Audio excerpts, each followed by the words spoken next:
আবার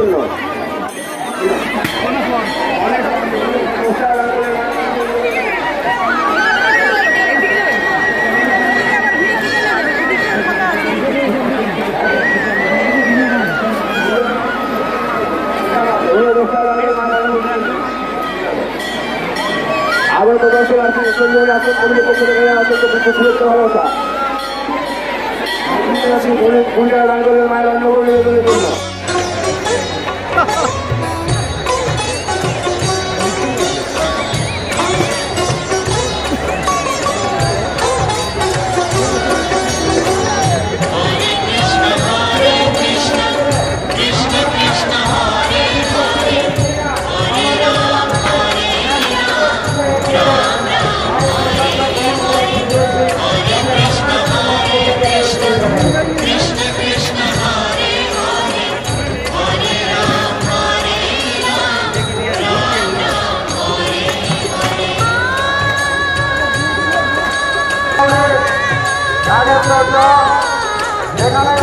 কৃষ্ণ তুমি চরাচর